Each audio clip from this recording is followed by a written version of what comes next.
이번 시간은 주목해야 할 이슈를 한눈에 살펴보는 트렌드 이슈 시간입니다. 오늘도 염지연 아나운서와 함께합니다. 어서 오세요. 안녕하세요. 네, 첫 소식부터 심상치가 않습니다. 이재명 대통령이 이탈리아 멜로니 총리와 청와대에서 정상회담을 가졌습니다. 양국은 반도체 산업의 협력을 확대하고 공급망의 정보 공유를 위한 업무 협약을 맺었다고 하는데요. 지연 아나운서와 함께 자세한 소식 알아보도록 하겠습니다. 네, 지난해 유엔 총회에서 첫 회담을 가진 한국과 이탈리아 정상이 4개월 만에 한국에서 다시 만났습니다. 이탈리아 총리의 방한은 19년 만으로 이 대통령이 청와대에서 맞는 첫 외국 정상입니다. 두 정상은 인공지능과 우주항공, 방산 등 첨단 산업 분야 실질 협력을 강화하기로 했습니다. 멜로니 총리는 핵심 광물 공급망, 로봇공학, K-팝 등 소프트 파워 분야 협력을 강조했습니다.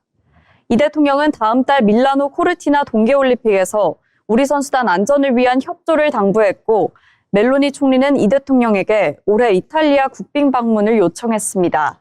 네, 자세한 협약의 내용을 들어보니까요. 이번 정상회담은 단순히 첨단 산업 그리고 공급망을 넘어서 안보와 문화까지 그 협력의 지평을 넓히는 계기가 된 것 같습니다. 한국과 이탈리아의 관계가 전략적인 동반자로 한 단계 격상할 수 있을지 그 귀추가 주목됩니다. 다음 이슈입니다. 지연 아나운서, 이제 지난 19일에 예정됐던 이해훈 기획예산처 장관 후보자의 인사청문회가 시작조차 하지 못하고 파행으로 끝났다는 소식이 있었는데요. 자세한 내용 전해주시죠. 네, 맞습니다. 자료를 안 냈다며 사퇴를 촉구하는 야당과 청문회를 열자는 여당이 충돌하면서 후보자는 입장조차 못했습니다. 이해훈 후보자 인사청문회를 열기로 했던 국회 재경위 전체회의. 하지만 후보자 자리는 비워둔 채 여야는 신경전부터 벌였습니다. 여당은 국민 눈높이에서 철저히 검증하자며 청문회 개최를 요구했고, 야당은 이 후보자의 자료 제출 부실을 지적하며 사퇴를 촉구했습니다. 쳇바퀴 공방 속의 회의는 1시간 반 만에 중단됐고 다시 열리지는 못했습니다. 국민의힘은 추가 제출 자료 분석에 이틀은 필요하다는 입장인데, 여야 합의 시 청문 보고서 채택 시한인 21일까지는 개최 가능성이 열려 있습니다.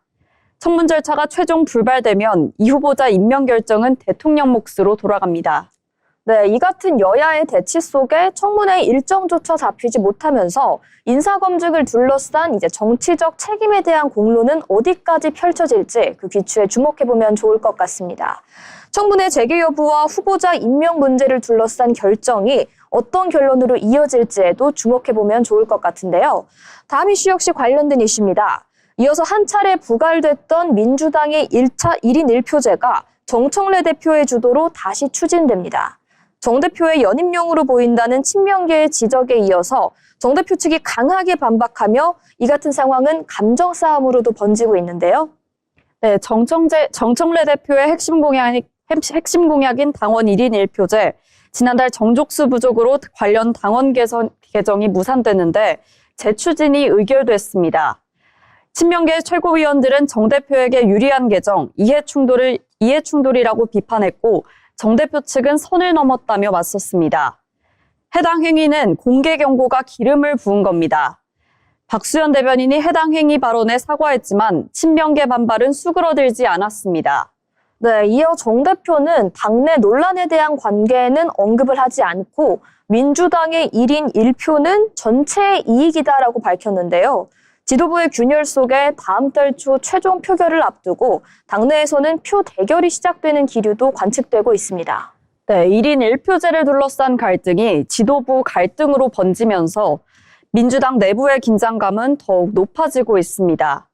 최종 표결을 앞두고 당내 역학구도가 어떻게 재편될지 주목됩니다.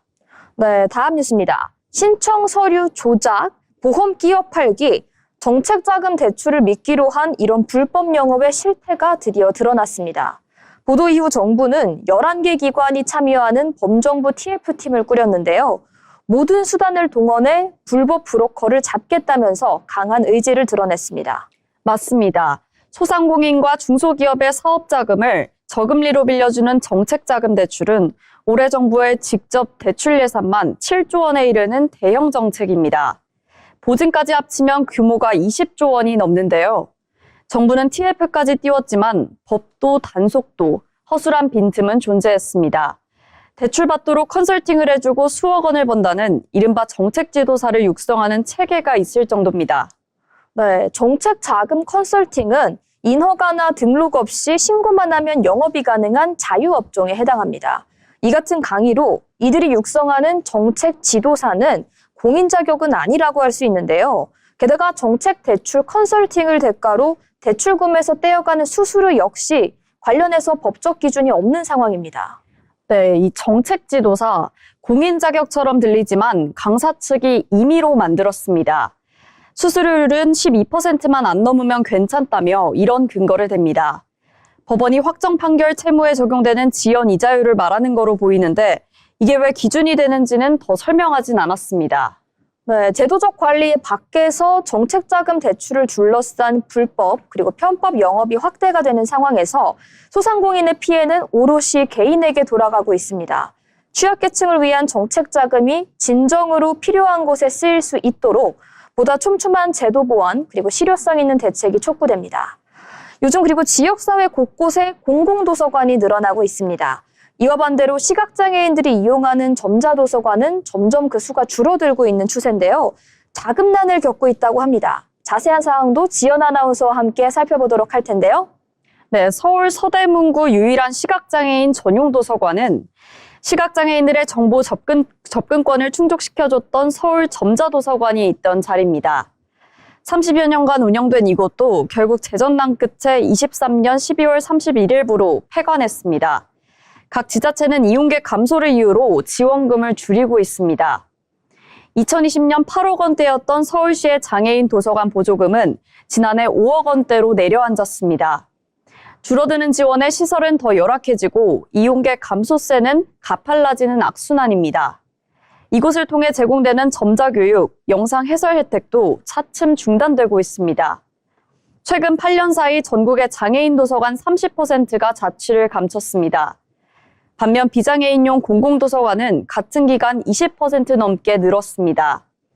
전문가들은 지자체의 자의적인 예산 삭감을 막고 안전적 운영을 보장할 제도적 장치가 시급하다고 말합니다. 네, 이처럼 장애인 도서관에 대한 지원 축소로 정보에 대한 접근 권한이 위협받고 있는 가운데 안정적인 운영을 보장할 제도의 마련이 가장 피급해 보입니다.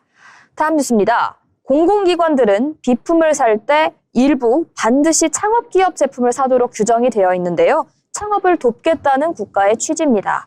그런데 이 삼성이나 LG 같은 대기업 제품을 사고도 창업기업 제품을 샀다고 잘못 보고한 공공기관들이 있다고 하는데요. 자세한 내용 전해주세요. 네, 맞습니다. 창업기업의 기준은 업력 7년 미만 기업으로 공공기관은 매년 구매 물품의 8%가량을 이런 창업기업에서 우선 구매해야 합니다. 창업기업의 경쟁력을 높이자는 취지인 만큼 포장 및 가공만 하거나 직접 생산하지 않은 제품은 창업기업 구매 실적에 포함될 수 없습니다. 하지만 구매대행 업체를 내세워 보고용 실적 채우기에 급급했다는 지적이 나오고 있습니다. 이렇게 제도의 취지를 무색하게 만드는 편법이 반복되면서 공공기관 구매 실태에 대한 전면적인 점검 역시 도입될 필요가 있을 것으로 보입니다. 이렇게 오늘도 다양한 정치, 사회, 다양한 이슈들을 짚어봤는데요. 지금까지 트렌드 이슈였습니다.